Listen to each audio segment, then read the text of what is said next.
Bonjour à tous et bienvenue dans la Gazette de la Mobilité, votre JT hebdomadaire retraçant les news de la semaine concernant la mobilité, le travel et la tech. On commence tout de suite avec le projet Hyperloop. Le leader mondial en solutions d'ingénierie Altran du groupe Capgemini a déclaré que 100 de leurs ingénieurs vont rejoindre les équipes d'Hyperloop Transportation Technology à Toulouse.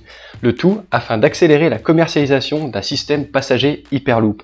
Cette annonce fait suite aux engagements des États-Unis et de l'Union européenne visant à développer des nouvelles solutions de transport à grande vitesse post-pandémie. Pour rappel, Hyperloop, c'est ça. Un projet lancé en 2017 afin de créer un moyen de transport futuriste qui doit propulser par lévitation magnétique une capsule de 30 passagers dans un tube sous vide. Le tout à une vitesse pouvant atteindre 1200 km/h. Plusieurs sociétés se sont positionnées sur ce type de projet. Toutefois, le premier test passager a été réalisé par Virgin Hyperloop dans le désert du Nevada aux États-Unis. Avec cette démonstration inédite, Virgin Hyperloop démontre aux régulateurs que ce mode de transport supersonique est capable de transporter des voyageurs de manière totalement sécurisée. Une avancée importante en vue d'une certification globale du système Hyperloop. Affaire à suivre. On vous en parlait au sein de notre premier JT, la transformation du groupe Toyota vers une société de mobilité Kinto Mobility. C'est désormais officiel, la société Kinto Europe va voir le jour.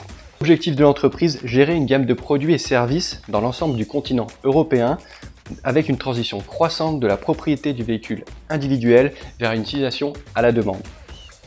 Kinto Europe va donc proposer plusieurs services de mobilité à leurs clients comme Kinto One pour la location longue durée, Kinto Share pour l'autopartage, Kinto Flex pour la location par abonnement et courte durée, Kinto Join pour le covoiturage et Kinto Go pour une mobilité multimodale.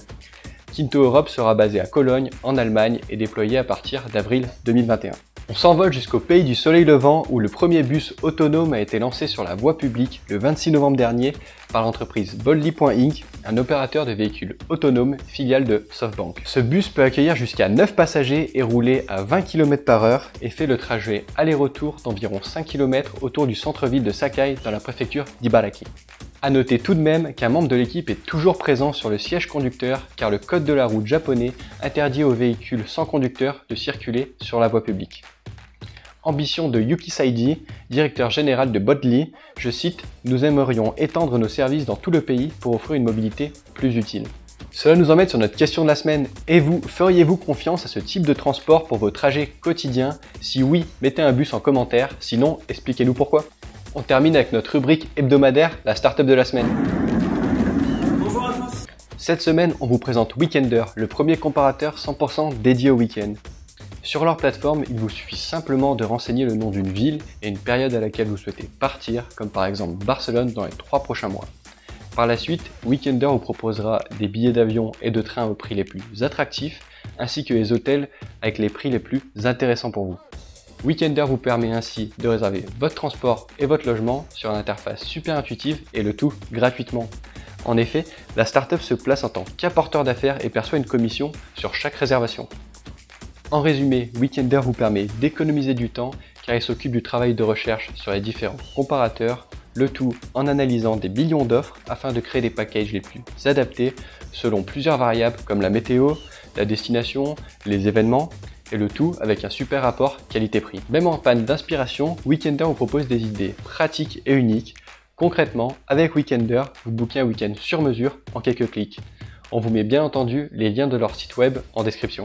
Et voilà, le JT de la mobilité c'est déjà terminé. Si vous avez aimé la vidéo, n'hésitez pas à liker, à répondre à la question de la semaine en commentaire. D'ailleurs, si vous êtes une startup de la mobilité et que vous souhaitez partager une news, n'hésitez pas à me DM sur LinkedIn. En attendant, toute l'équipe Ship & Co vous souhaite un excellent week-end. C'était Nathan. Ciao.